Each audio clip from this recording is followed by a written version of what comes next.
Hello YouTube and welcome to tutorial number 25 in the PHP programming tutorial series. Now I apologise for the short break in the tutorials, but I've been quite busy the last few days. I've just launched 2 more websites and I've been working kind of hard on that, so I've just took a bit of time off to make a tutorial for you guys. I hope you enjoy it. So let's crack on. So in the previous tutorial, if you can remember, we looked at the file get contents function, and that allowed us to get the contents of a text file, and also we can use that for other files as well. But in this video we're going to learn about the file put contents function, and what this function will allow us to do is actually, what it sounds like, put the contents into a file. So we'll actually be able to write text into a text file in this tutorial. Okay, so the first thing we need to do is obviously create our opening and closing PHP tags, and we'll just call this file put.php. Okay, and first of all we're going to declare the file that we want to put it into. So we'll just declare a variable called file, and this is going to have a full stop to indicate we're putting it in this directory, and we're going to /lines.txt. And if you're wondering, if you think, well, what the hell, this file doesn't exist, but with the file put contents function, it will check first if the file exists, and if it doesn't exist, then it will actually create the file for us, so we don't even have to create it manually. Okay, so the next line we're going to put is we're going to create a variable to hold what we'll write into the file, and I just missed the equal sign here.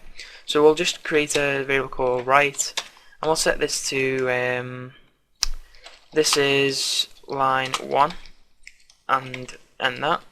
And we'll also have a line break here, \n. Okay, and the way to use the file put contents function is similar to the file get contents function. You simply have to type file _put _contents, and then in the brackets we need to have 2 parameters, the 2 mandatory parameters, and that is number 1, the file that we want to write to, which we have stored here, and then number 2, the contents of which we want to write to the file, which is here in this write variable. So all we do is type the first, which is file, and then a comma, and then write, and then we'll just save this. And if we go and visit, we call it file put.php,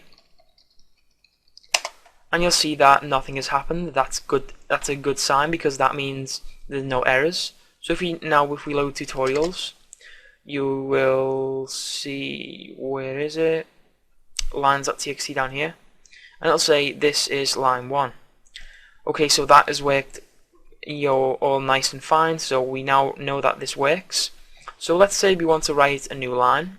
All we'd simply do is type out here, this is line 2, and you would think, because we specified this, it exists currently, that holds this is line 1, and that's all.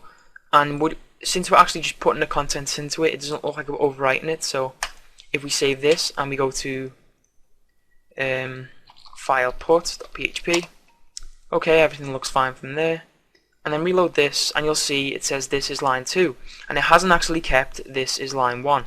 And the reason for that is we need to specify one more parameter what we can use, and that is to append or not. And to append is simply just to add on to the current content, so not delete what's already there.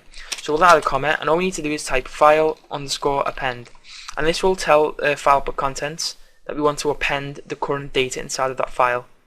So if we go here and say this is line 3, save this, and then we go back to file put, and then back to the text file.